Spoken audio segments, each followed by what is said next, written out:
కానీ ఈరోజు మనం అచ్చులతో రామాయణం, హల్లులతో మొదలయ్యే రామాయణంలోని పేరు గురించి తెలుసుకుందాం. ఆ అయోధ్య నగరానికి రాజు దశరథ మహారాజు. రాణులు ముగ్గురు, కౌసల్య, సుమిత్ర, కైకేయి. వారికి 4 కుమారులు, రామ, లక్ష్మణ, భరత, శత్రుఘ్నుడు.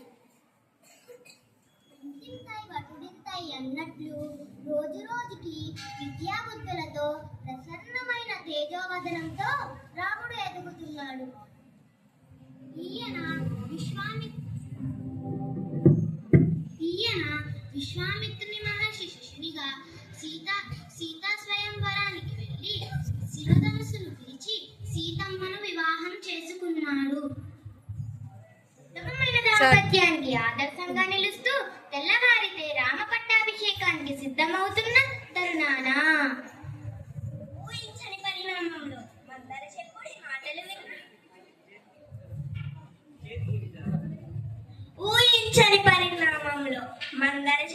మాటలు విన్న కైకేయి కోరిక మేరక్క రామునికి వనవాసం ఆజ్ఞాపించాడు తండ్రి దశరథ మహారాజ్.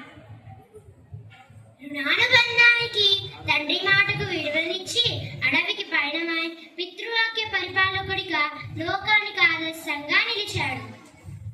ఎవరు వద్దన్నా చెప్పినా వినకుండా భర్త ఎక్కడ ఉంటే భార్య అక్కడే ఉంటానని సీతమ్మ కూడా రాముడి వెంట అడుగులకు బయలుదేరింది.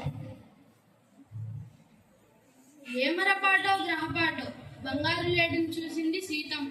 రామయ్యను తీసుకురమ్మని కోరింది. రావణమాయని సీతమ్మ గ్రహించలేకపోయింది. ఐచ్ఛిక ఆనందం కోసం రావణాసురుడు సీతని అపహరించి అశోకవనంలో ఉంచాడు. ఒకవైపు దుఃఖిస్తూనే మరోవైపు లంకను చేరుకోవడానికి మార్గం అన్వేషించి జాంబవంతుని సహకారంతో వానర సైన్యం దండుగా చేసుకుని వారిని ఓదార్చే వాళ్ళు లేక రాముడి కోసం ఎదురు చూస్తున్న సీతమ్మను హనుమంతుడు కలిసి రాముడు వస్తాడని లంకను జయించి సీతమ్మను తీసుకువెళ్తాడని చెప్పాడు. అవునా, 10 తలల రావణాసురునితో భీకర యుద్ధం చేసి ఓడించి లంకను జయించాడు, సీతమ్మను విడిపించాడు. అందరూ అయోధ్య నగరానికి చేరుకొని శ్రీరామచంద్రుడిని రాజుగా పట్టాభిషిక్తుడు అయ్యాడు. ఆహా, రామాయణం చూసిన విన్న జన్మ చరితం. కుంభకర్ణుడు రావణాసురుడి సోదరుడు. గుహుడు శ్రీరామ భక్తుడు. చిత్రకూటం లక్ష్మణుడు కుటీరం నిర్మించిన పర్వతం. జటాయువు రామ భక్తుడైన పక్షి. త్రిజట విభీషణుడి కూతురు, లంకలో సీతమ్మను ఓదార్చిన రాక్షస స్త్రీ. దమ్మక్క శ్రీరాముడు భద్రాలు. నల్లుడు వారధి కట్టడాన్ని ఇతడే ప్రారంభించాడు. పంచవటి వనవాసంలో నేరేడు కర్రలతో పర్ణశాలను నిర్మించిన అరణ్య ప్రదేశం.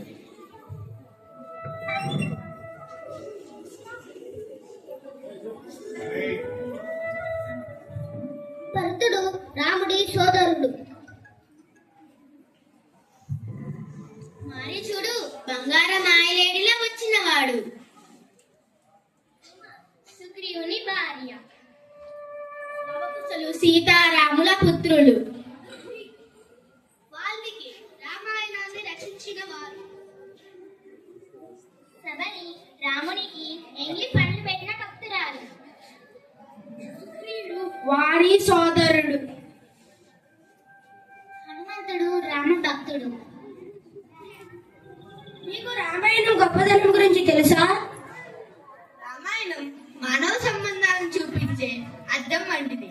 తల్లిదండ్రుల పట్ల పుత్రులు వ్యవహరించాల్సిన విధానం, అన్నదమ్ముల అనుబంధం, భార్యాభర్తల ఆదర్శ బంధం, చెప్పుడు మాటలు వినడం వల్ల కలిగే అనర్థాలు, ఉత్తమ మైత్రి స్నేహం బంధం, భారతీయ సంస్కృతి సంప్రదాయాలు, నైతిక విలువలు తెలుపుతాయి.